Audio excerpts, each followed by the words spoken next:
Tonight, as the world quiets itself and the pulse of day slips away, you are invited into an ancient silence, a silence carried by sand, wind, and forgotten water.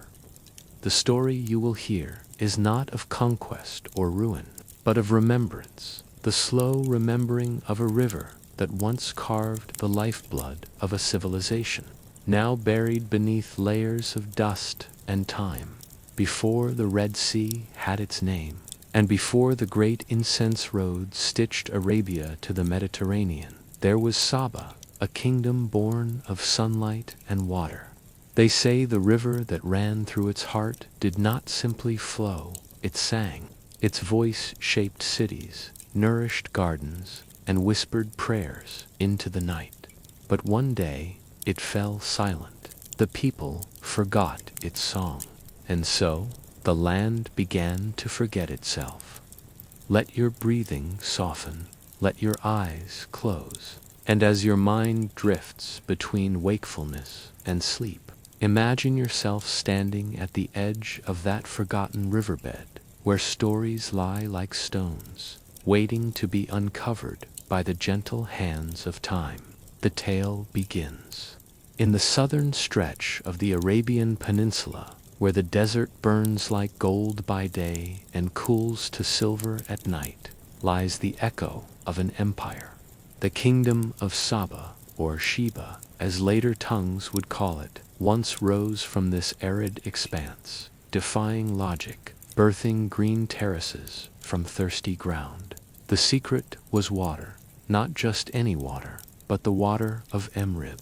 Now, if you stand there today, all you will see are faint ridges in the earth, the bones of an ancient dam that once held back a sea. The air hums faintly, as if some part of it remembers what it meant to carry moisture, to cradle life. Sand drifts softly over stones that were once pathways, and the shadows of pillars move like memories as the sun crawls across the horizon. There was a time, far older than the oldest inscriptions, when caravans from the north would arrive under moonlight.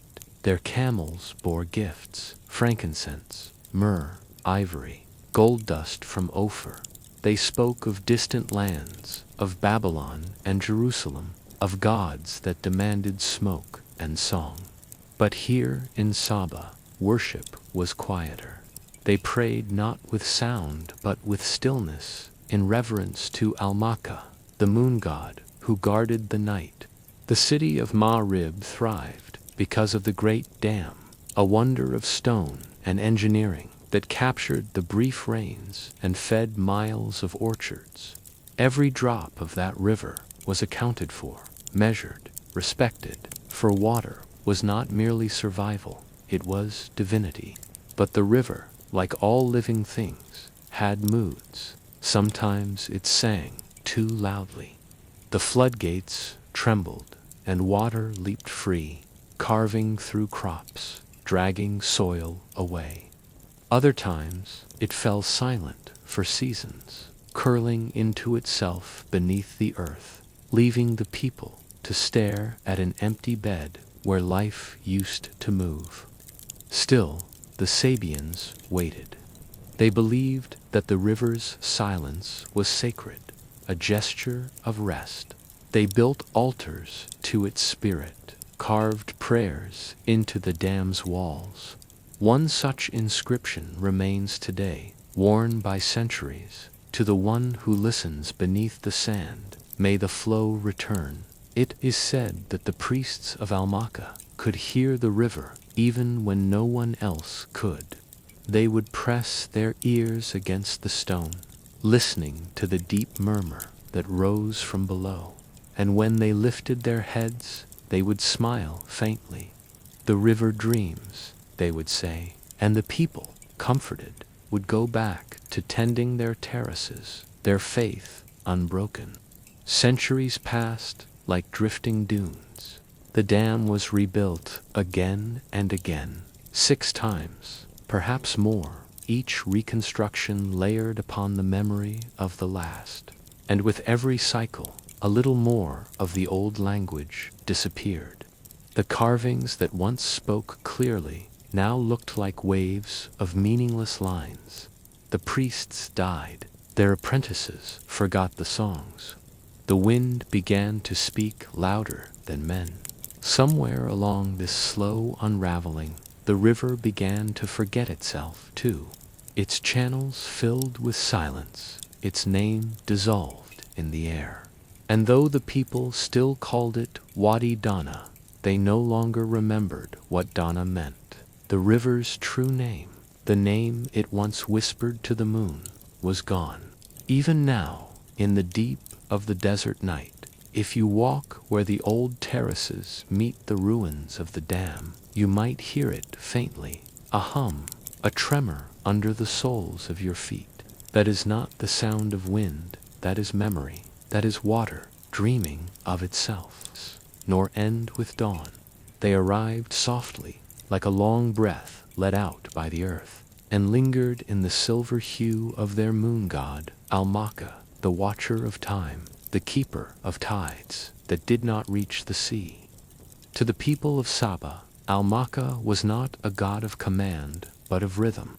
His presence was felt in the steady dripping of water through channels, in the rippling reflection that danced across the dam's basin, and in the mirrored light that turned every pool into a second sky. And so they said, "The moon does not shine above us, it lives beneath the water." In the earliest days, before scribes learned to shape their language in stone, the priests of Almaka told a story that began with a drop.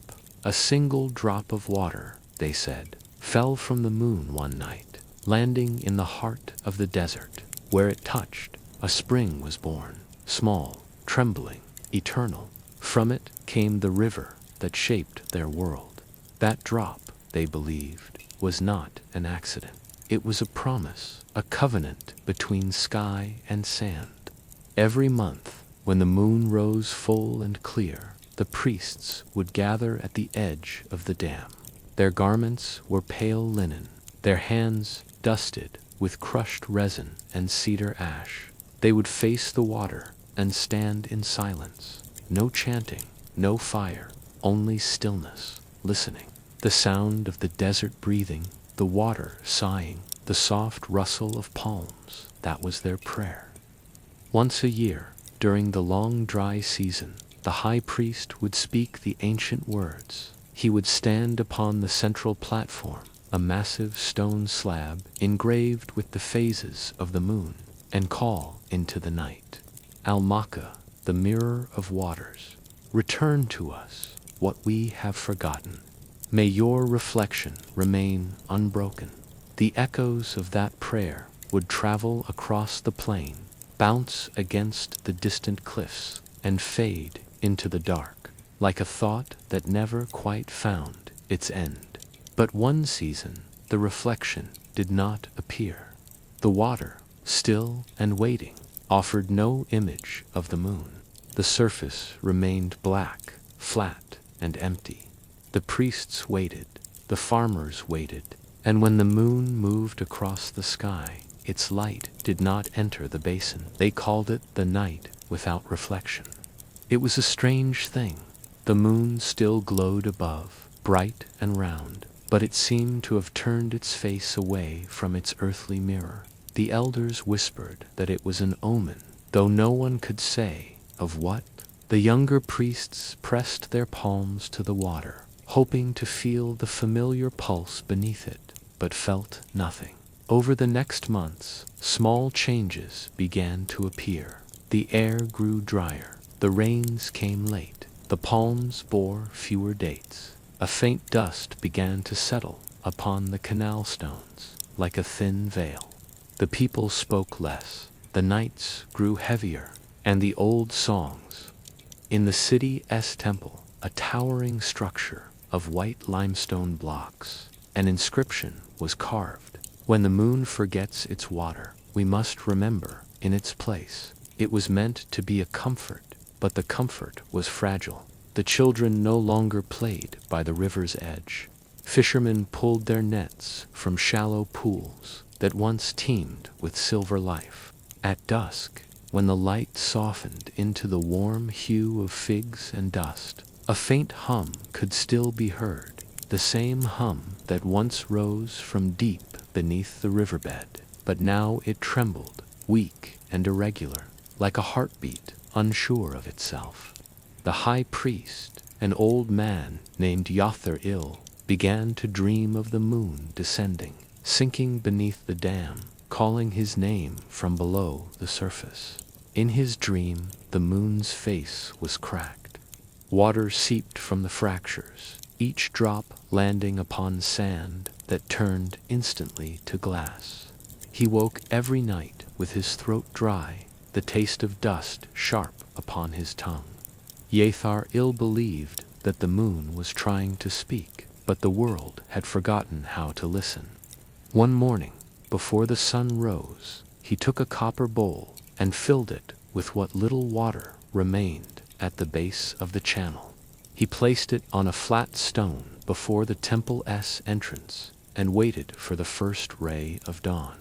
When the light came, it passed through the water, bending, breaking, and scattering across the temple walls, revealing words long erased by time. Lines appeared like veins of silver across the limestone curves, and symbols of the ancient tongue that even he could not fully understand. But one phrase repeated again and again: "We are the reflection of what remembers us." He understood, or thought he did. The moon had not abandoned them. They had abandoned remembrance itself. So Yathril ordered that a new ritual be made. Each night, a group of children would pour small bowls of water upon the sand, letting it sink slowly, silently. They were told to whisper the name of the river with each pour, even if they no longer knew its meaning. The name itself, he said, will find its way back. Weeks passed, the drought continued, but something subtle began to shift. At the lowest end of the basin, where the sand had hardened into pale stone, a thin line of moisture appeared, dark, narrow, persistent. The people called it the moon's vein. By the time the next full moon rose, the reflection had returned. Not perfectly, the water still trembled, its surface clouded by dust, but the light shimmered faintly. The people gathered silently, weeping softly in relief. And as Yathril stood once more upon the platform, he saw his own face flicker beside the moon's, distorted, wavering, yet there, for that night, the moon and the water remembered one another again. But the priest also noticed something else.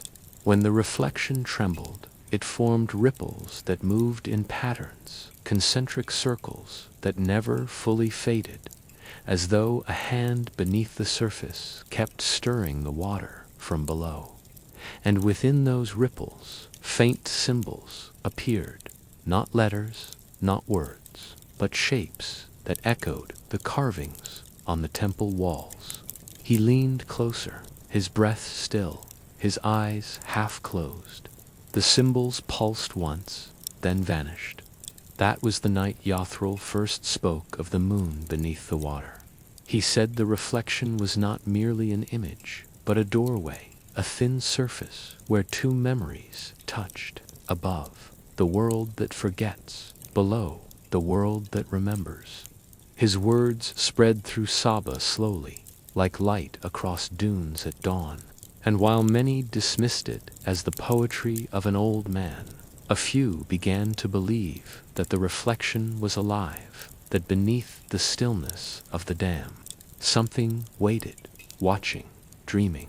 Years passed. The river's voice returned faintly. Children once again played by its edge. Crops began to grow, though never quite as lush as before.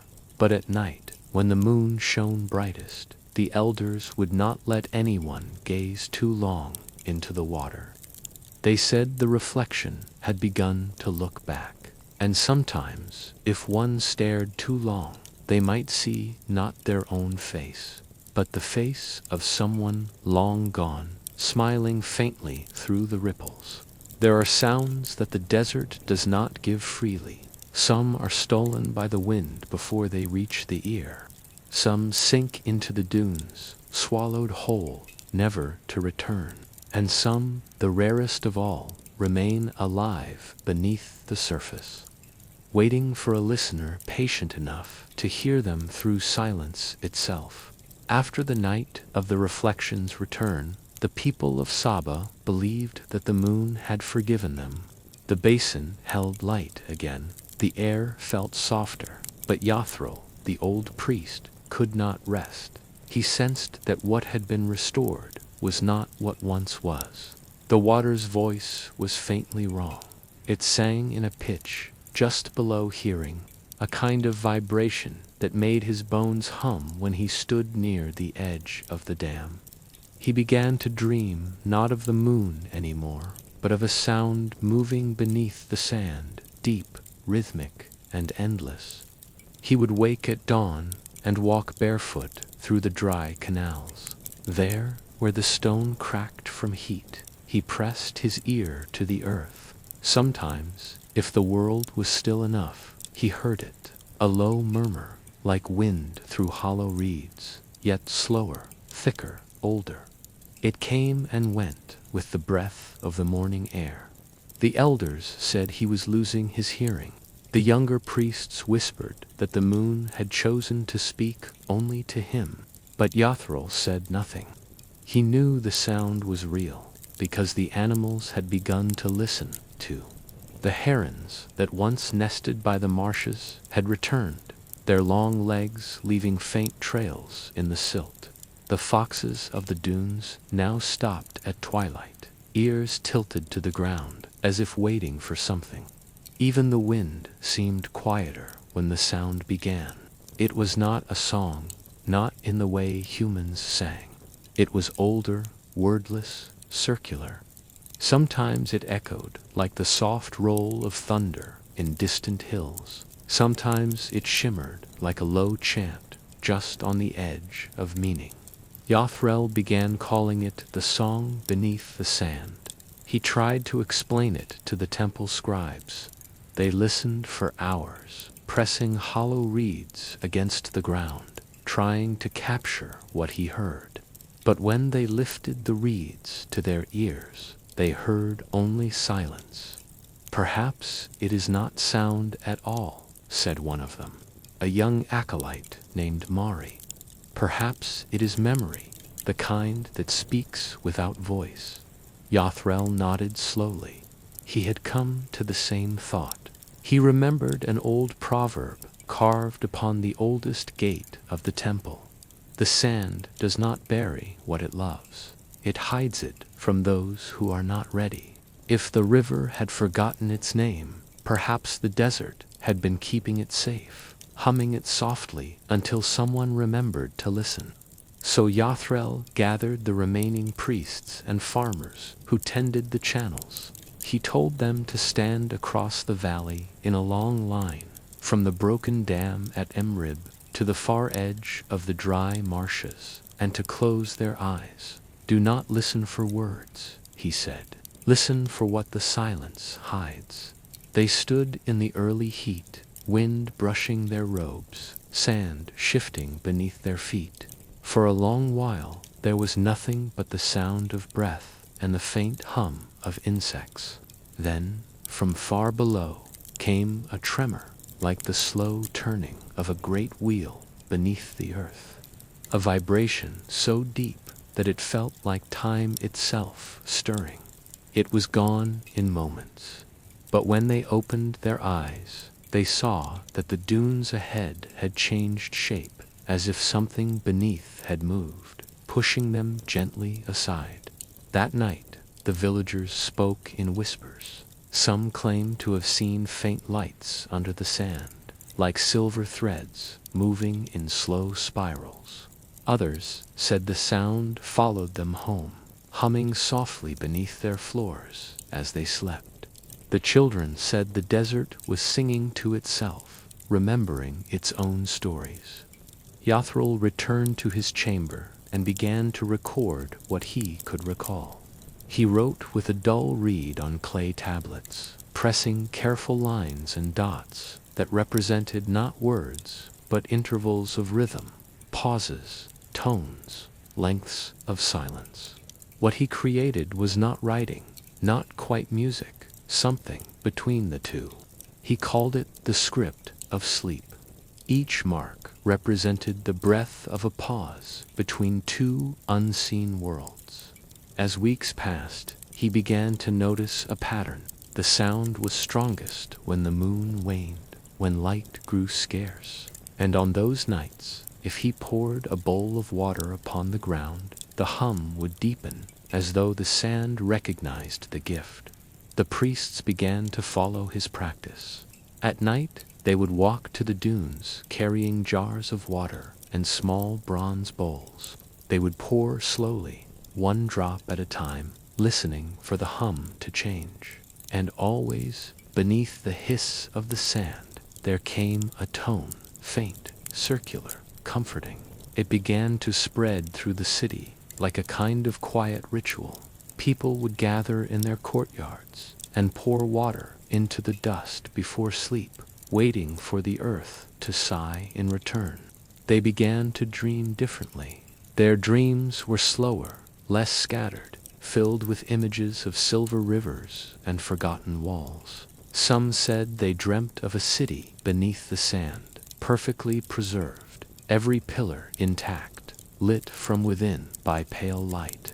In those dreams, they could hear music like water, flowing without end. Yathrul understood then. The song beneath the sand was the voice of what had been lost, not gone, merely buried. The desert had been keeping memory alive in the only way it could, by turning it into vibration. He realized that the drought, the silence, even the moon's absence, had all been part of the same forgetting. The people had remembered the god, but not the rhythm that once connected them. So he decided to recreate it. Using his tablets, Yathrul taught the younger acolytes to drum softly on clay pots, not with rhythm or melody, but with intervals, the same spacing as the marks he had recorded, slow, patient, a sound that came not from the surface, but from within the hands themselves. When the drumming began, the desert responded. The hum rose to meet the beat, as if recognizing its reflection in sound. The walls of the dam trembled softly. The water in the lower basin rippled with gentle waves. And once again, the reflection of the moon appeared clearer, fuller than before. For many nights, the people played this rhythm, never calling it music. They said it was listening rather than playing, a way to hear what the earth had always been trying to say. But soon, strange things began to happen. At first, small objects began to surface near the canals, shards of pottery, broken beads, smooth stones with symbols carved upon them, all perfectly preserved, as though buried only yesterday. Then came the bones of animals, unknown to the scribes, slender, delicate, like those of birds that had never flown. And finally, one morning, after a night of strong vibration, the sand near the central gate cracked open, revealing a narrow stair descending into darkness. The priests called it the mouth of memory. Yathrul knew what it meant. The desert was answering. With torches dim and trembling, they descended. The air was thick, cool, still. The stairs led to a chamber carved entirely from white stone, covered in symbols identical to those on his tablets, the same rhythm, the same spacing. It was as if someone long ago had written the same music into the walls. In the center stood a shallow basin filled with clear water, though no spring fed it. When Yathrul approached, the water rippled gently, humming faintly, and he saw reflected not his face, but the moon, though outside it was new and hidden. He understood then that this was not a dream. The reflection of the moon had never been lost. It had simply moved beneath, carried by the song. The city above had forgotten its river's name. But beneath, in the desert's second world, the memory had been singing all along. He knelt beside the basin and whispered, "Tell me what we were." The hum deepened, vibrating through the floor, through his bones, through every breath. He felt the sound move inside him, reshaping his heartbeat to its rhythm. And for a moment, the silence around him vanished. He could see, not with eyes, but with memory, the city as it once was. Walls unbroken, the dam overflowing, children laughing by silver water, priests painting lunar maps upon the ceilings. The world above and the world below had been one, joined by sound. Then it was gone.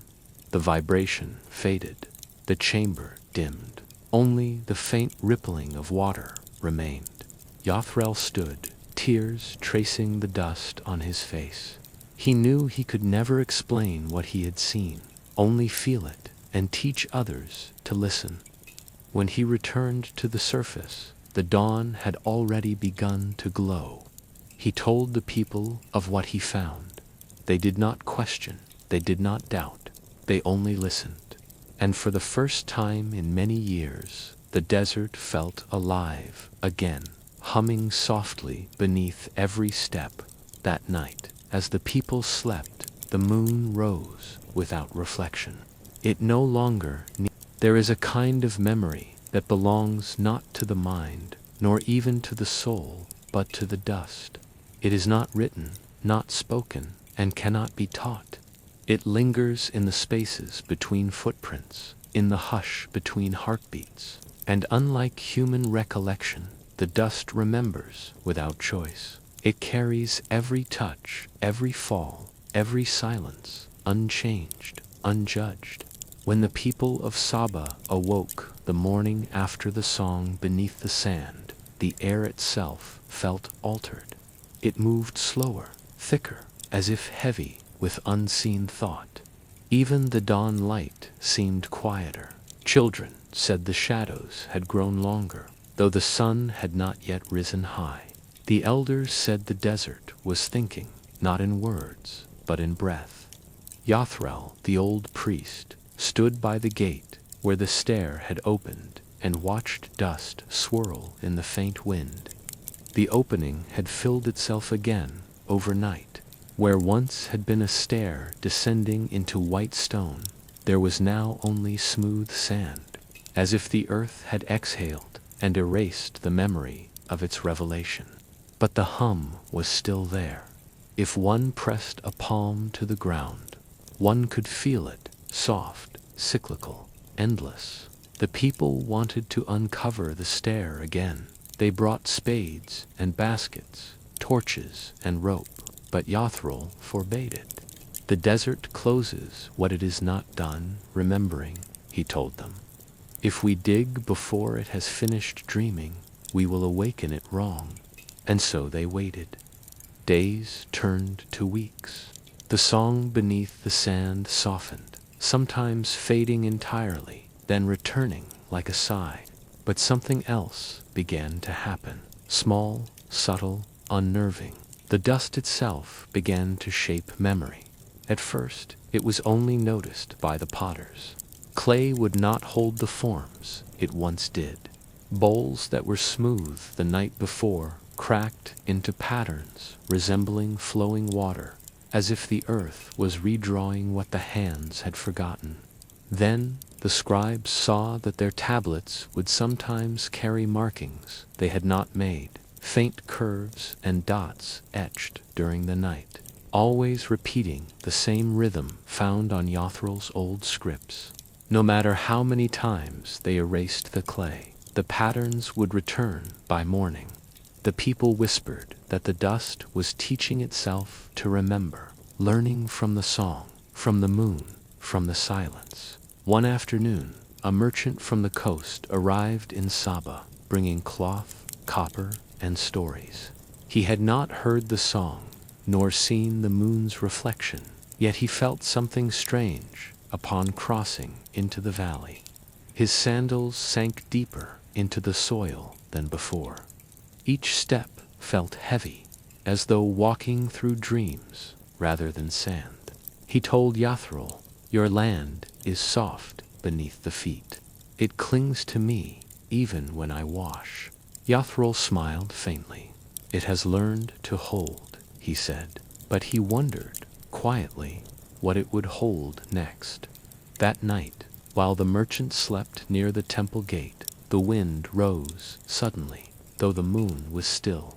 It was not a strong wind, not violent, yet it carried with it whispers, thousands of them, like the distant sound of reeds rubbing together. The people awoke, thinking the hum had returned. But this was different. This was language, or something that once had been language. It moved in circles, words dissolving into tones, tones into breath. When dawn came, the wind stopped, leaving behind faint traces of script upon every wall, not painted, but grown from dust. The same rhythm, the same intervals, the same pauses that Yathrul had seen beneath the earth. But as he stepped through the city's northern gate, he found the sand had reshaped his footprints from the day before, no longer his path outward, but a spiral inward, leading back toward the heart of Saba. He left anyway, walking fast, but when he reached the first dune beyond the valley, he saw no trace of the desert road he had followed to arrive. Only blank expanse, shimmering heat, and a silence that seemed to breathe. He turned back. When he returned to Saba, the people were gathered in the temple square, watching something impossible. The dust at the center of the plaza was rising, not in chaos, but in form. Slowly, delicately, it was shaping itself into a column, tall, slender, and faintly luminous. Inside the column, if one stared long enough, one could see patterns moving, faint engravings, spiraling upward, like memory made visible. Yathrul approached and placed his palm upon it. It was cool to the touch, though no shadow fell upon it. He closed his eyes and heard faint sound again, the same rhythm, but softer now, almost compassionate. He realized that this was the dust's way of speaking. It had learned the language of sound and turned it into shape. By sunset, 7 more pillars had formed, circling the plaza in perfect silence. No one built them. They had simply become. The people began to call them the remembering pillars. Each night they glowed faintly from within, like breathing light, and those who slept near them dreamt vividly, not of their own lives, but of others. Farmers dreamt of ancient cities they had never seen. Children dreamt of rivers flowing through golden walls. Old women dreamt of stars, arranging themselves into forgotten alphabets.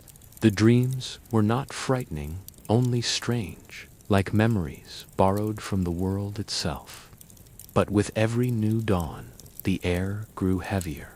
The pillars began to hum softly during the hottest hours, and birds stopped flying over the city. Even the insects avoided the plaza. Yathrul grew worried. He understood that memory, when left unchecked, can become hunger. One evening, as the last light of day washed the pillars in pale gold, he gathered the people. "The dust remembers differently than we do," he said. "It does not distinguish between joy and sorrow, life and ruin. It remembers everything, even what should be forgotten." He told them of the chamber he had seen beneath the sand, the reflection of the moon that did not need water, the hum that was older than voice. "The desert is not giving us back what we lost," he said. "It is reminding itself what we were and what we might become again." The people asked what they should do. He looked at the pillars, then at the moon rising beyond them. "Listen," he said, "and when the time comes, forget again. That night, Yothrel could not sleep. The air in his chamber trembled faintly, as though the city itself was breathing beside him. He rose and went to the plaza. The pillars glowed brighter now, pulsing softly with rhythm. The same intervals he had recorded long ago, the same script of sleep, only now it was the dust playing it back. He knelt before the central pillar and whispered, "Tell me what you are." The hum deepened, vibrating through his bones. Images flickered within the light, brief, fragmented, a city mirrored in water, hands carving moonlight into stone, children running through sand that sang with every step, and then a final image, the same city, silent, buried, but breathing. He understood then that Saba was not the first city to be remembered this way. There had been others, countless others, each one singing itself into the dust to survive, forgetting. He stayed there until dawn, eyes open, breathing slowly. When morning came, he found that his footprints around the pillar had hardened, turned to faint clay impressions. Where he had knelt, the sand no longer moved. It had turned to stone. The people began to fear the pillars then. Some moved their homes farther from the plaza. Others covered their walls with cloth so they wouldn't see the faint glow at night. But still, the hum continued, low, patient, eternal. One afternoon, a young girl named Luma wandered into the plaza alone. She was blind from birth, but she loved the sound of the wind moving through the market stalls. She had never seen the pillars, only heard whispers of their light. As she stood among them, she felt the hum against her skin and smiled. "It feels like warmth," she said aloud, "like the air is singing." The hum grew stronger, surrounding her like a slow heartbeat. Her hair lifted in the faint breeze, and when she turned her face upward, the dust around her began to move. It spiraled gently, encircling her in soft light. The people watching from a distance did not move, afraid. But Luma laughed, a sound so pure and light it made the air shimmer. When the light faded, she stood untouched, smiling, and for the first time she saw, faintly, dimly, the shape of her own hands. The pillars had not harmed her. They had remembered sight. Yothrel wept when he heard. The dust had chosen to remember kindness. From that night onward, the people no longer feared the pillars. They placed offerings of water and dates at their base, and the air around them grew cooler. The dreams returned, softer now, less foreign, more like whispers of home. The city began to breathe in rhythm again. But Yothrel knew the memory would not last forever. The dust's remembrance was cyclical. It would rise, speak, fade, and sleep, just as the river had forgotten, just as the moon had vanished. He began to prepare for the next silence. He told Mari, his young acolyte, to gather all the clay tablets, every script of sleep, every mark of rhythm, every line of sound, and seal them in jars of resin. "Do not hide them," he said. "Let the desert find them when it wants to remember again." Mari asked, "When will that be?" Yothrel smiled gently. "When someone listens long enough to hear silence breathe." That night, a faint rain fell, the first in many years. It did not soak the sand. It vanished upon contact, turning into mist. But when dawn came, the pillars had changed. They no longer glowed. They stood still, pale and silent. The hum had faded. Yothrel stood before them and bowed. "The dust has finished remembering," he whispered. And as he spoke, a wind rose, slow, wide, endless. It swept across the city, lifting the fine grains of sand, carrying them gently away. By the time the sun set, half the plaza was buried again. The pillars remained, but fainter now, dissolving with each gust. Years would pass, generations would forget. The city would become legend, the hum would become myth, the moon's reflection would become a symbol carved on pottery no one could read. But sometimes, when the wind moved just right, a traveler crossing the empty dunes would pause, tilt their head, and hear faintly, deep beneath the sand, a hum that felt almost like memory. It would fade before they could be sure, but in that instant, the desert would remember again. There is a silence that only follows after a voice has sung its last note. Not the silence of ending, but of echo, the patient space where the world waits to see if the sound will ever return. Saba, now half buried and half remembered, drifted into that kind of silence.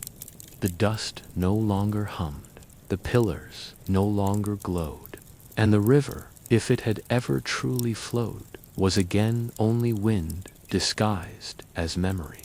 Yet somewhere between the stones of the forgotten plaza, the air still moved differently.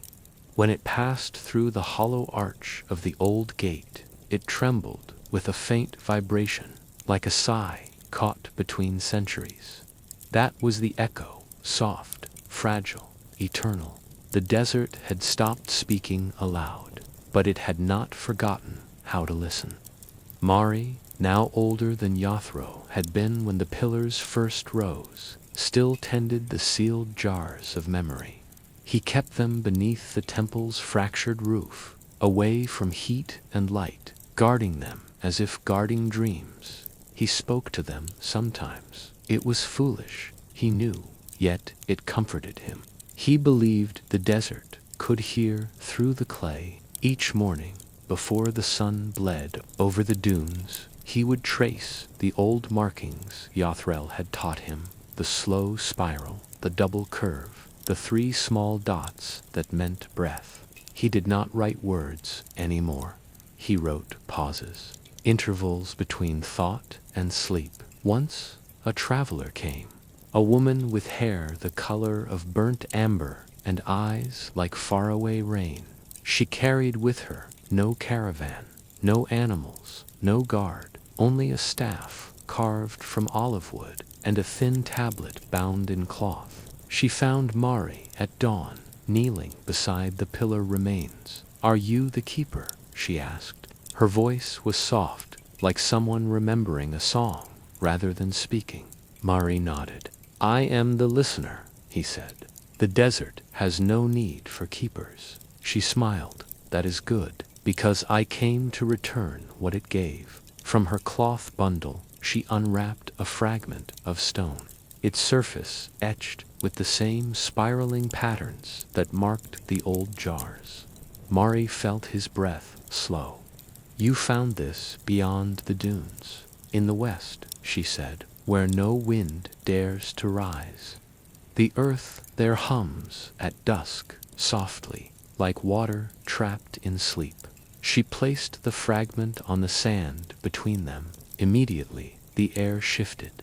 Not a sound, not even a hum, but a recognition, as if the desert exhaled. The dust around the stone rippled outward, forming faint circles, one inside another, widening toward the horizon. Mari closed his eyes. The patterns on the stone matched the rhythm of the old hum exactly. The same intervals, the same breath between tones, the same gentle stillness that had once made the dust remember. "The echo," he murmured, "has traveled farther than the wind." The woman nodded. "It sleeps beneath the surface, carried by memory, not sound. Each place that once listened still hums when the night grows deep enough." Mari opened one of the resin jars. Inside lay a small clay tablet, still marked with Yothrel's original carvings, the script of sleep. He placed it beside the stone. The 2 surfaces aligned perfectly, as though cut from one larger thought. And when the dawn wind passed over them, a faint vibration rose, not loud, not distinct, but enough to stir the edges of Mari's robe. The desert was awake again. That night they slept beside the ruined gate. The moon hung low and silver, reflecting off the faint sheen of buried pillars. And in the middle of the night, Mari dreamed. He saw a city, not of sand, but of sound, built from echoes, stairways made of hum, towers of pure rhythm. At its heart, a single figure knelt Yathrul, his hands resting on the desert itself, listening. When he looked up, his eyes were filled with dust and light. "The desert does not forget," he said in the dream. "It only waits for a quieter ear." Mari woke before dawn, the dream fading like mist. The woman was gone. Only the fragment remained beside the jars. He felt no fear. Instead, he felt the strange peace of having been understood even by silence. As years passed, travelers came and went. They spoke of other lands, of mountains that hummed during snowfall, of frozen lakes where faint rhythms echoed beneath the ice, of forests where trees grew in spirals like the markings of Saba. Everywhere, in faint ways, the old hum had carried itself, not through voice, but through shape, pattern, silence. The world had remembered differently. Mari began carving again, this time not into clay, but into wind itself. He would stand at the edge of the dunes, spread his fingers, and move them slowly, tracing curves through air. The grains responded, shifting minutely, as if following a forgotten instruction. It was not control, it was communion. Sometimes, when he paused, he thought he heard laughter, not mocking, but light, like children playing in distant time. The same laughter Yathrul once described before the dust began to glow. He smiled then, because he understood the echo had not outlived the wind. It was the wind. Everything that moved, every whisper of air, every sigh between dunes, carried the rhythm forward. And when night came, he would sit beside the half-buried pillars and whisper stories aloud, not for people, but for the sand. He told it of the day the dust began to learn, of Luma and her laughter, of the first hum beneath the moon, of the stair that led nowhere and yet everywhere. He spoke until his voice grew low, until the words became breath, until even breath became part of the rhythm. One night, a storm rose, slow and wide, moving from horizon to horizon. The dunes swelled, the stars vanished, and the pillars disappeared beneath golden waves. Mari did not run. He stood at the center of the plaza, eyes closed, feeling the storm fold around him like sleep. The wind roared, and yet within the roar was music, within the chaos, rhythm, within the end, memory. When the storm faded, the city was gone. Nothing remained but endless dunes and a faint stillness that pulsed every few moments, like the heartbeat of something vast and resting. Centuries later, when explorers crossed the Rub al-Khali, the empty quarter, they sometimes reported strange things. Compasses trembling for no reason, dunes forming perfect spirals around silent pits, wind that seemed to hum only when no one was speaking. They named it superstition. The desert, after all, is full of illusions. But one traveler wrote something different in his final log, found years after he vanished. The wind here listens. It remembers the footsteps before they fall. It hums a song that has no beginning and no end. And when I sleep, I dream of pillars made of dust, breathing softly beneath the moon. The echo outlived the wind. It outlived the city. It outlived names and time and meaning. But it did not outlive silence. For silence is what it had always been, the calm between worlds, the place where all sounds rest before being remembered again. And perhaps, somewhere beneath the dunes, Yathrel, there are places that breathe, even after millennia of silence. Places where the earth itself remembers how it once held warmth, footfalls, laughter, and the scent of cooked grain. One such place lies beneath the dry wind of the Bolin Pass. A plain so ordinary that even the shepherds who pass by seldom know they walk above the bones of the first builders of South Asia. They call it Murgar the cradle that almost dreamed the Indus Valley into being. The story of Murgar begins, as all stories do, with water. The Bolin River once flowed here, soft, gentle, seasonal, leaving behind fertile mud and shimmering salt plains that stretched toward the horizon. The people who came were wanderers no more. They laid down their stones and began to shape permanence. There were no kings here, no empires, no banners in the sky, just clay walls, curved as if shaped by memory. They built their homes with care, one-room dwellings, sometimes to each wall plastered with mud and ash, smoothed by hand. The doors opened to courtyards, where sunlight trickled in like a visitor too polite to intrude. Inside, baskets held barley and wheat. Stone grinders whispered their dry rhythm. In the corner, a mother hummed while shaping a small terracotta figure, round hips, pointed face, unblinking eyes. A goddess, perhaps, or a mother's wish pressed into earth.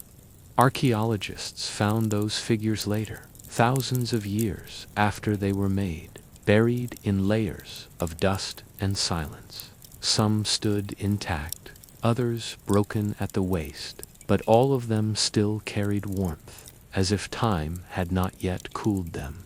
They were small, yes, but they spoke of something immense. Belief. Belief that even in the stillness of death, the body needed beauty. When the first of these figurines was unearthed, it was said that the archaeologist paused, holding it in his palm for minutes, saying nothing. The wind outside carried the smell of sand and dried grass. He realized, perhaps, that he was holding in his hand not just an artifact, but a heartbeat, a quiet, persistent heartbeat of the first settled souls on the subcontinent. Murgar is often called the prelude to the Indus Valley, but that title feels unfair, as if calling the dawn a prelude to the sun. It was its own world, complete in its simplicity. Here, people tamed barley before Egypt raised its pyramids. They built storage rooms before Sumer counted its kings. They buried their dead with care before the word civilization even existed. In those graves, they placed beads of lapis and turquoise, stones carried from faraway mountains. Some beads were tiny, barely larger than a tear, each one drilled through with a patience that borders on devotion. It meant that even then, trade, or at least travel, pulsed through this land. The desert was never truly empty. It carried the footsteps of caravans before history had learned to record them. And yet, there is something else about Murgar that feels different. Unlike later cities, Mohenjo-daro or Harappa, there is no grand layout here, no gridded streets or towering granaries, only clusters of homes, organic, unplanned, grown like coral around a reef of daily life. It feels human in a way cities later forgot to be. The people of Murgar lived close to their animals, goats, sheep, cattle. They milked them, fed them, mourned them when they died. In one burial, a young boy was found with a goat placed beside him, its neck arched gently toward his face, as if the creature was meant to guard his dreams. Some scholars say it was ritual, others think it was love. There is a calm that runs through Murgar's story, not the calm of emptiness, but of continuity. For more than 4,000 years, this settlement endured. It grew, changed, adapted, from simple farmers to skilled potters, from bone tools to copper blades, from handmade beads to polished ornaments. And then, one day, it simply ended. No war, no fire, just a slow migration. The river dried. The wind grew harsher. Families packed their pots and herds and walked east. They left behind walls that still smell faintly of smoke and clay, and courtyards where silence took root like a patient seed. Standing in Murgar today, if you can find your way there, you would see almost nothing. The desert has folded it back into itself. Only low mounds rise against the horizon, as if the earth tried to remember how to build houses, but forgot halfway through. When the sun sets, the stones turn copper, then mauve, then gray. The wind whistles softly through the ruins, not in lament, but as a lullaby. You might think you hear something underfoot, a grinding stone turning, a woman singing to her child, a goat bleating softly in the distance. It's imagination, perhaps, or maybe the kind of memory the land itself refuses to let go. Murgar does not demand a way. It doesn't dazzle with scale or kingship. Instead, it hums gently beneath the surface, the quiet persistence of people who simply lived, loved, built, and left. Civilization began not in conquest, but in care. In some nights, archaeologists camp near the site. When the stars rise, clear and innumerable, the desert feels timeless. The campfires flicker against the dunes, and someone always, inevitably, grows silent. Because in that vast stillness, you realize something simple yet profound, that everything we call modern began here, in dust and humility. And somewhere in the wind, it feels as if Murgar exhales, a sigh carried across 5 millennia. Not a cry for remembrance, but a whisper of contentment. It has already been remembered by the land, by the silence, by the long, unbroken thread of humanity that binds us to those first walls. So, if you ever dream of home, not a building, but the feeling of belonging, you've long before maps could name her, before gods claimed her as divine, before languages were born to describe what she was, the river flowed, not gently, not furiously, but with purpose, as though she carried the pulse of the land itself. They called her Saraswati, the river of wisdom, the silent mother, the thread that stitched the earliest civilizations together. But time, as it always does, leaned in and forgot her. Now, what remains is not a river, but a memory, an echo buried beneath dunes and salt. They say that when the wind sweeps across the tar desert at dawn, you can still hear her, a faint hollow murmur rising from beneath the sand, as though the earth itself sighs for something it once loved. Geologists call it groundwater. Historians call it myth, but the old people of Rajasthan, those who live near the dry beds of Gagar and Hakra, simply call it the sleeping river. They do not debate her existence. To them, she is not gone, only resting. And perhaps they're right. The story of Saraswati begins not with a legend, but with a sky. Thousands of years ago, the monsoon was kinder, heavier. The Himalayas wept their snowmelt into the plains, and the Saraswati caught it all, winding from the Shivalik hills through what is now Haryana, Rajasthan, and into the Rann of Kutch, before meeting the sea. She was vast, a ribbon of life more powerful than the Indus, more ancient than the Ganges. Cities rose along her banks, countless ones, small and large, their bricks sun-dried and neat, their wells deep, their streets straight, as if the river herself guided the builders. This was the heart of the Harappan world, the unseen mother of Mohenjo-Daro. And yet, as time ripened, the river faltered. It began, subtly, a thinning current, a widening sandbank. The people noticed, of course. They dug deeper wells, they prayed, they carved channels. But rivers are not tamed by devotion. The earth beneath them shifts, sometimes so slowly that even gods can't see it coming. Tectonic plates whispered to one another in the dark, and one day Saraswati's Himalayan veins were cut. The river began to starve. At first, she receded only a little. The water still came during the rains. Fields still turned green for a season, but the sound changed. Instead of a rolling chorus, it became a faint murmur, then a whisper. And then, one year, the rains didn't come at all. The mud cracked, the wells dried, and the river, the once mighty, radiant Saraswati, fell asleep. The people moved. They followed the remaining veins of life, westward toward the Indus, eastward toward the Ganges. They carried with them their scripts, their songs, their small clay seals etched with animals whose meanings even we, with all our science, cannot decipher.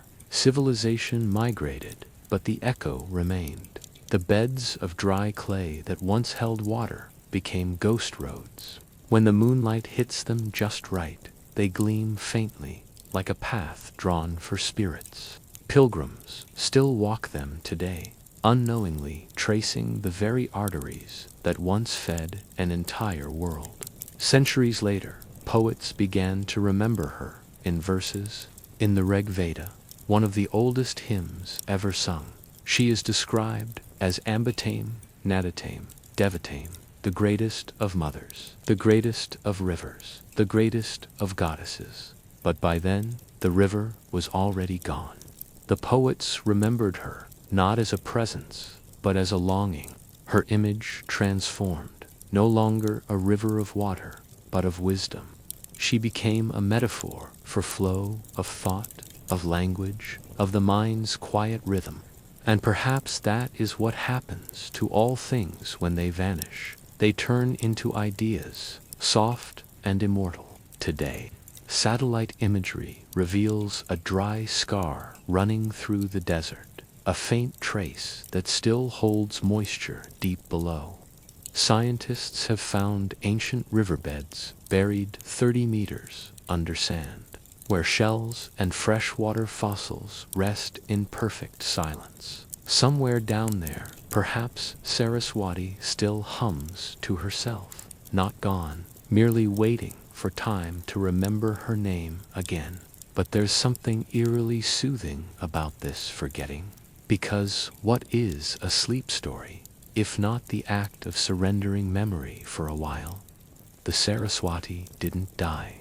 She just drifted into a longer sleep, and in doing so, she carried entire civilizations into the Imagine walking along her dry bed now, at dusk. The sand glows faintly pink, the air still warm, the horizon endless. Every step crunches against something that once held life, a bead, a fragment of pottery, a shard of bone.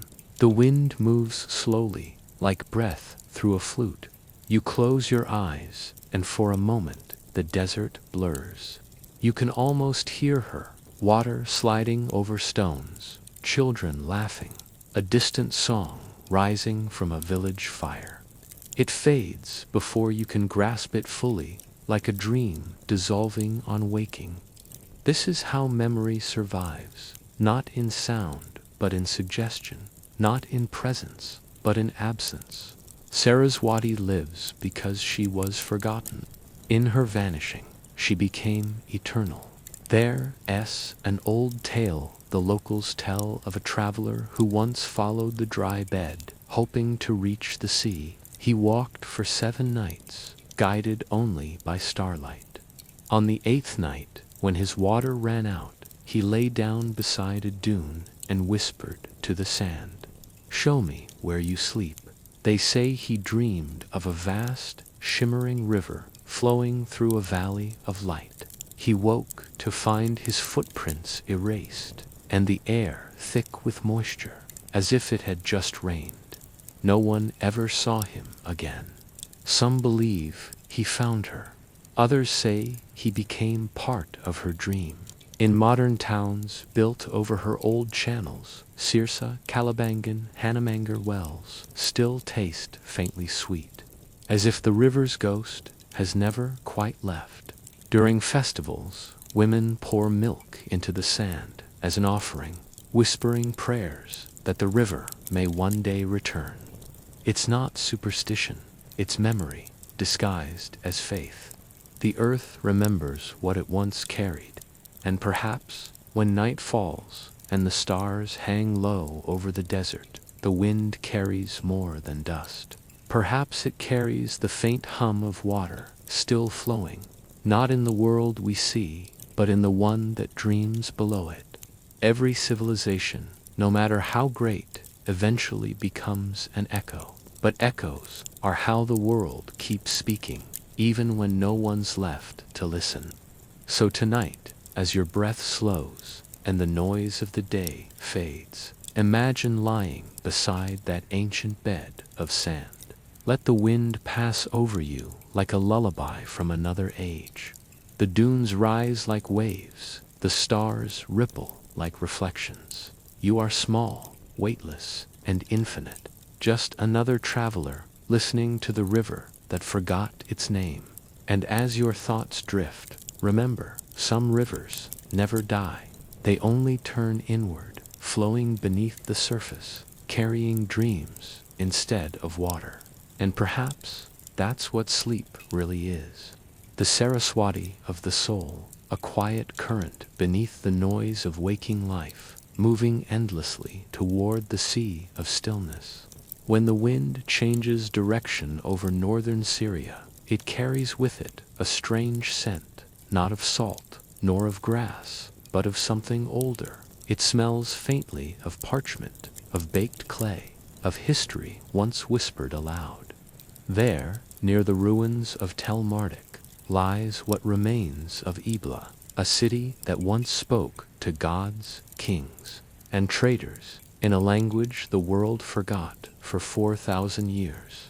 And yet, when archaeologists first brushed the dust from its buried heart, what they found was not gold or weapons, but words, tens of thousands of them, tiny tablets, stacked neatly in chambers, long collapsed, an entire library sealed in silence, and each one a voice. They call it the library beneath the sand, a city that remembered itself not through monuments, but through sentences.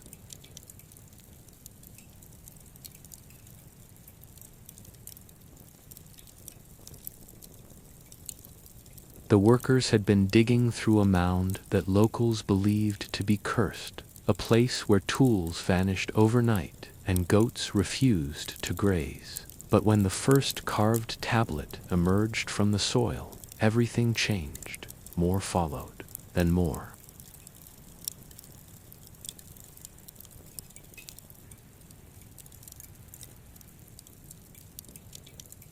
The language, now called Eblit, was a cousin of the ancient Semitic tongues, bridging the speech of Mesopotamia with the early dialects of Canaan. It was, in a way, a missing link, a bridge between worlds that no longer existed. When we imagine ancient cities, we picture walls, markets, and kings.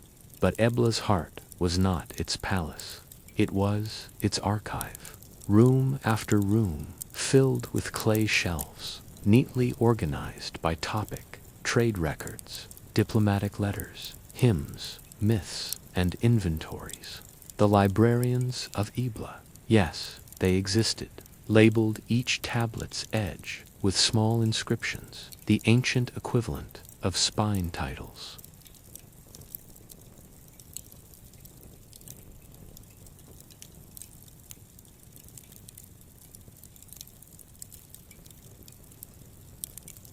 A record of olive oil sent to Mari, or a hymn to a goddess of fertility, or a list of cities that once traded copper through caravan routes, lost to us now.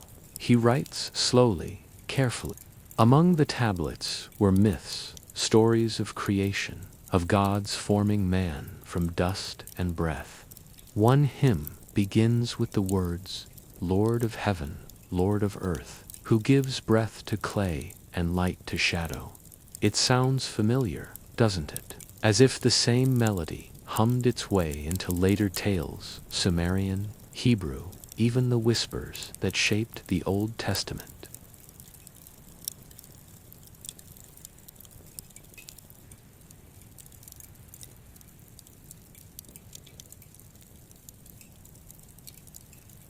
They record treaties, taxes, offerings, and even school exercises, where young scribes practiced their wedge marks on imperfect clay. The past, for all its grandeur, was also ordinary, and perhaps that's what makes it beautiful. But the silence that guards Ebla is also haunting. After centuries of thriving, it fell suddenly. Around 2300 BCE, fire consumed the city, an inferno so fierce that the clay tablets hardened into permanence. Had the fire never come, the tablets would have crumbled long ago. Destruction, paradoxically, became preservation. It's strange, isn't it? How often memory survives through loss. How something must burn for something else to endure. The fire turned every fragile word into a fossil of thought, the heat of ruin becoming the cradle of remembrance. When archaeologists uncovered the ruins, the air inside the archive chambers was still unmoved for thousands of years, like a ghost of the fire that had sealed time itself. Each tablet lifted from the ground itself. Each tablet lifted from the ground was a whisper resurrected.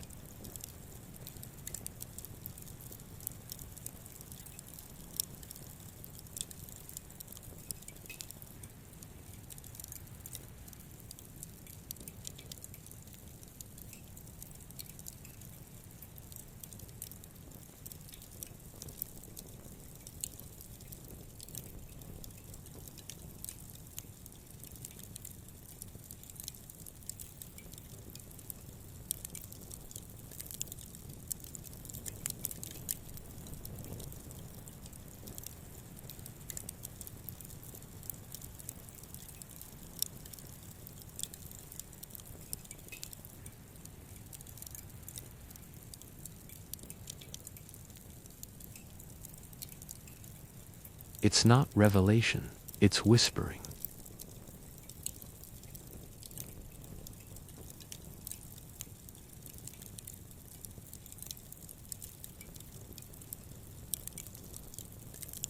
Not movement, exactly, but a hum.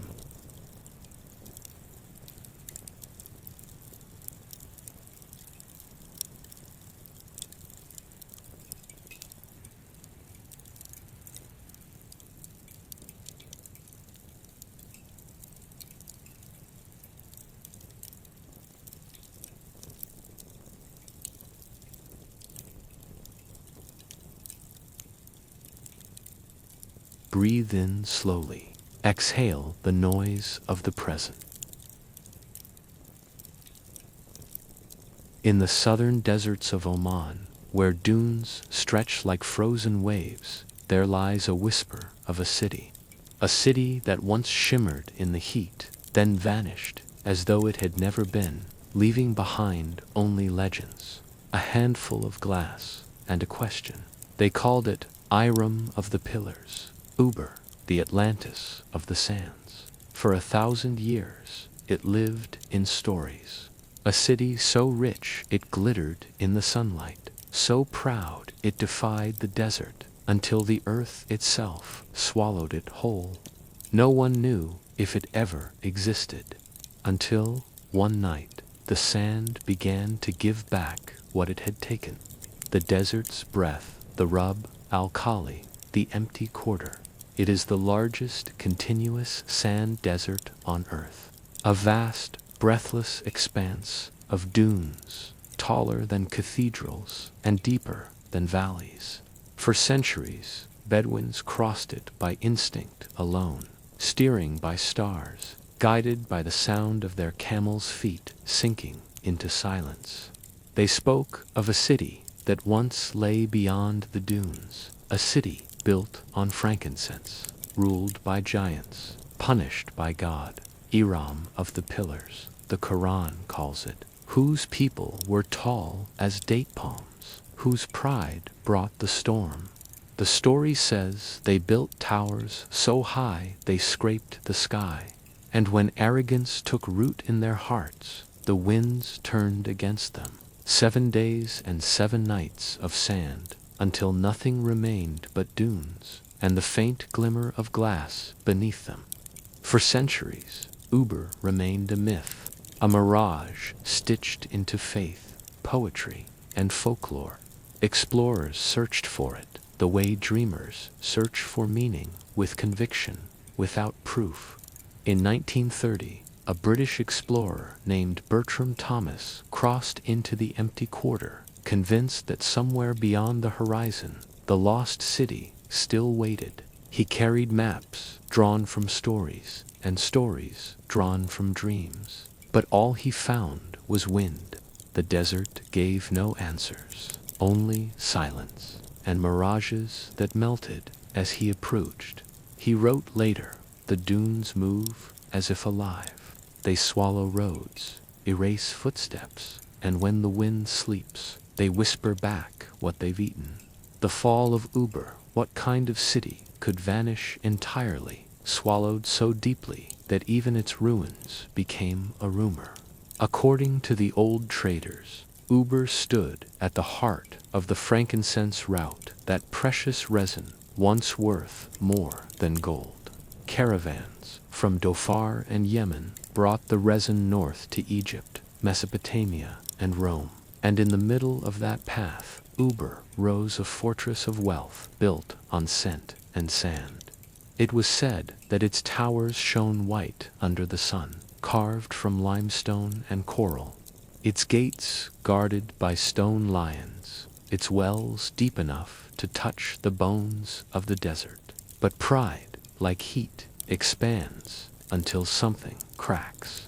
The story says its ruler defied heaven, built monuments to himself, and ignored the warnings in the wind. Then, one night, a quake. The ground beneath the city opened like a mouth. The pillars tilted. The wells collapsed. The city fell, swallowed by its own foundations. By morning, nothing remained but dust. Finding the mirage for nearly 2 millennia, Uber lived only in words. Then came 1992. A satellite above the Earth caught something unusual. Faint lines, barely visible, stretching across the dunes of Oman's Dhofar region.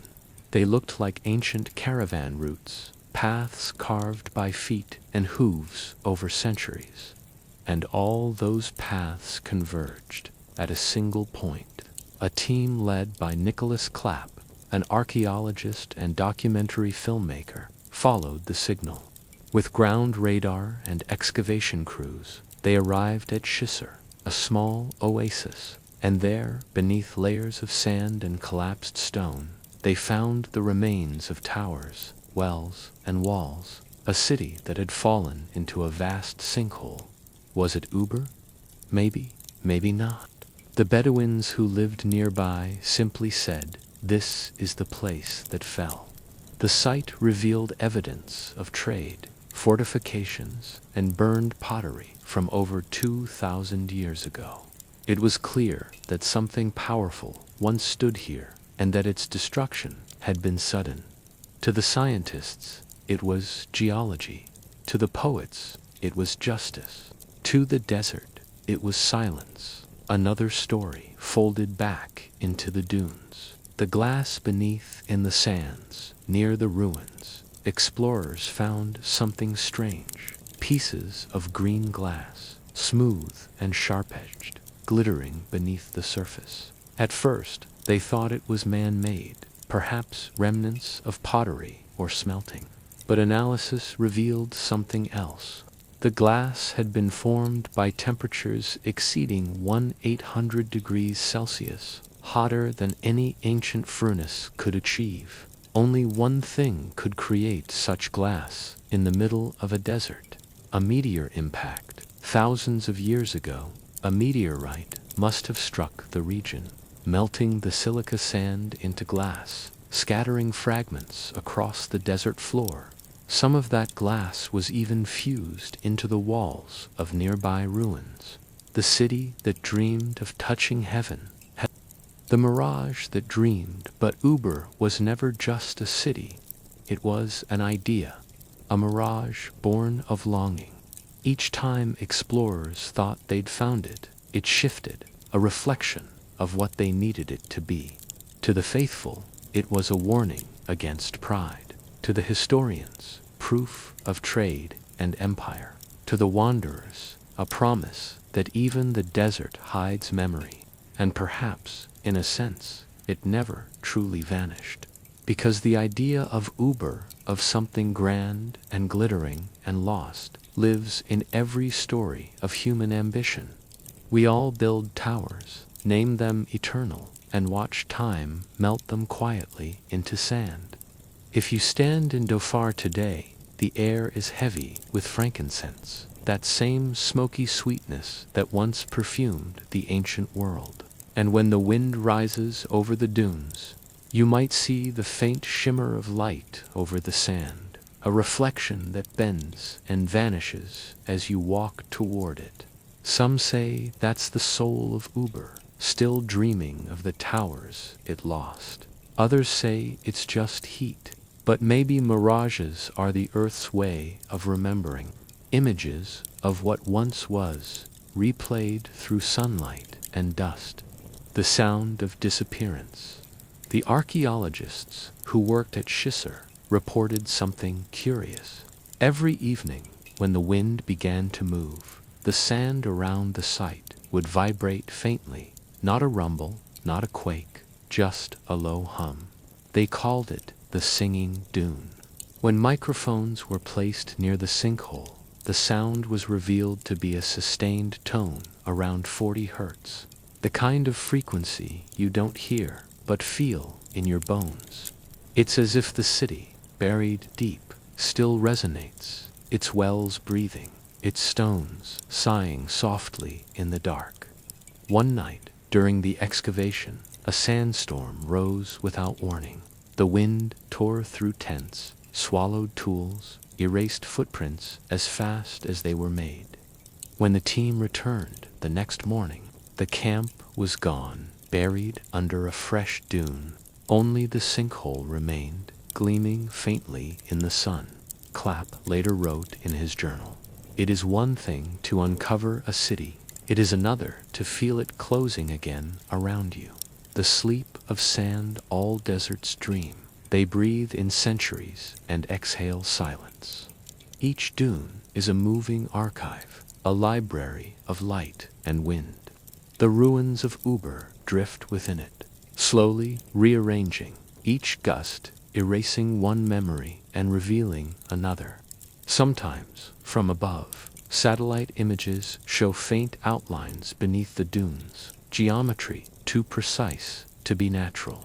Then, months later, they vanish again, as if the desert is hiding what little it showed. It is not cruelty, it is memory choosing what to keep. At night, when the air cools and the stars sharpen into needles, the sand reflects faint glimmers of glass. You could reach down and pick one up, a shard of melted earth, transparent, weightless, as though you were holding a frozen echo of the city itself. If you lift it to your ear, you might imagine the hum of forgotten voices, or perhaps the laughter of merchants, the chatter of scribes, the creak of camel harnesses. But listen long enough, and the sound fades back into silence. That's the nature of Uber. It appears, speaks, and disappears. a mirage that dreamed itself into being, and, having finished the dream, chose to sleep again. So tonight, as the wind outside your window hums softly against the glass, imagine those dunes moving the same wind, the same silence, rearranging the world grain by grain.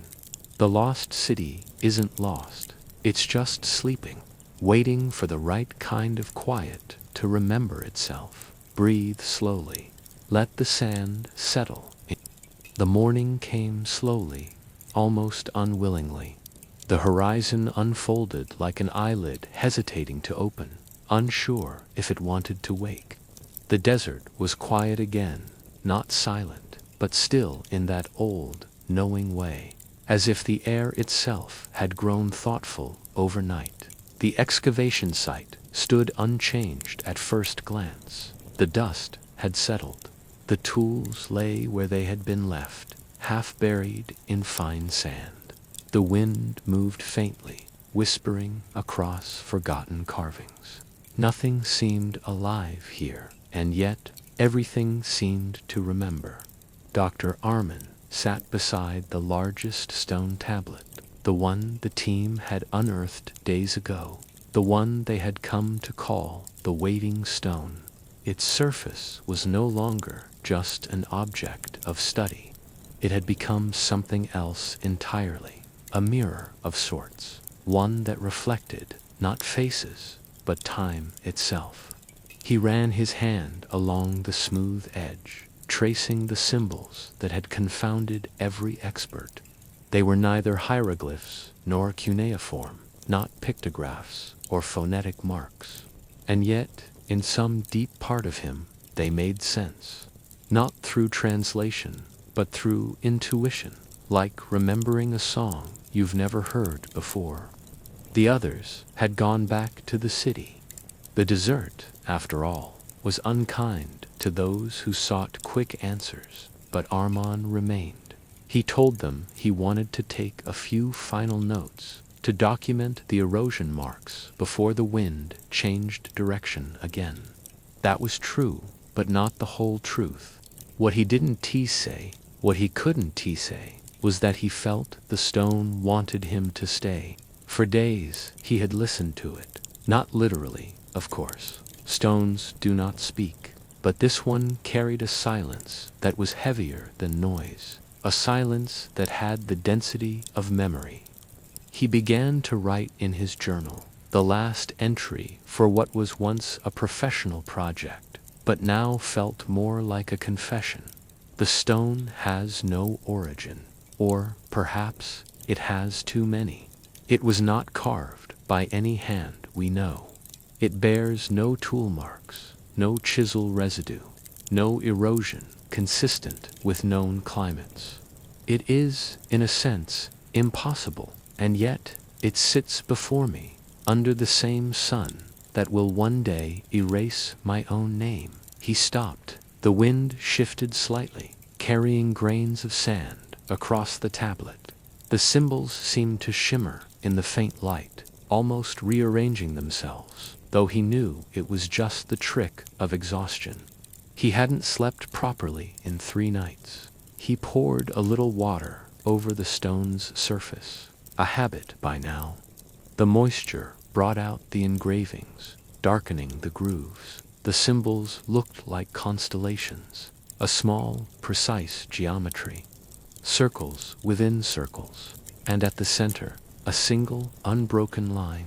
It reminded him of something he'd seen in a cave wall painting in central Anatolia years ago, an ancient depiction of the world as seen by its earliest dreamers, the earth as a circle, time as a circle, death as a circle, nothing ending, everything simply waiting. He leaned closer. The air grew oddly cool. The horizon seemed distant, like a mirage turning inward. He whispered, not consciously, but as though the words had been waiting for him. The stone remembers a pause. The wind answered softly, brushing against his sleeve, shifting the smallest grains of sand. He closed his eyes, and in the quiet that followed, something changed. He wasn't sure if he fell asleep or simply drifted beyond the border of wakefulness, that fragile edge where thought and dream dissolve into each other. But he felt movement, not of the earth beneath him, nor of his own body, but of time. He was no longer beside the excavation. He was within it. The sky above was different, darker, bluer, without a sun. The dunes glowed faintly as though lit from within. The stone before him stood upright now, radiant with inscriptions that pulsed like heartbeats. Figures moved in the distance, slow, indistinct shapes, robed in sand-colored fabric. They carried no tools, no weapons, only silence. When they passed, they left no footprints. Arman tried to speak, but found that words had no form here. Yet, somehow, he knew what this was. Not a vision, not madness, but memory. He was seeing what the stone remembered. A city stretched before him, not in ruins, but whole. Towers like flutes of carved windstone, archways that glowed in the dusk. The air smelled faintly of resin and time. He could hear, or imagine hearing, a sound like low chanting, the rhythm of work, the hum of life. He wanted to walk closer, to see their faces, to understand how a civilization could build such grace in the middle of emptiness. But when he stepped forward, the entire scene rippled, as though the world were a reflection in water. He blinked, and the city was gone. Only the stone remained. And then he heard it, the faintest echo of something vast, like the turning of an unseen clock. He felt, rather than understood, that this was the center of everything, the heart of what every civilization forgets and every dream remembers. When he opened his eyes again, he was back under the morning sun. The stone was dull, still, ordinary, but his hand was trembling. He looked down at his journal. The last page was filled. Not by him, though he couldn't remember writing. The ink was dry, the lines even. A script he didn't recognize, neat, delicate, endless. He stared at it for a long time. Then, slowly, he smiled, not with fear, not with revelation, but with understanding. It didn't matter who had carved the stone. It didn't matter what the words meant. What mattered was that it had waited. It had waited for someone to see it, not to translate it, not to claim it, but simply to notice. He closed the journal. The desert stretched out in front of him, vast and quiet. He whispered again, almost inaudibly, "Everything remembers." The wind moved once more, lifting a veil of sand across the ground, smoothing away the footprints, the notes, even the edges of the tablet. By sunset, it was as though no one had ever been there. And somewhere, deep beneath the earth's slow heartbeat, the stone waited again. Outro sleep wind fade. If you're still awake, let the desert's silence keep you company now. What UVR tonight? ISNT, a story about discovery. It's a memory about time. Time that never ends. Time that doesn't rush. Time that simply waits. Close your eyes. Breathe slowly. Somewhere beneath the sands, something ancient hums, quietly, counting not hours, but dreams. Sleep well, traveler of forgotten ages. The stone will remember you too.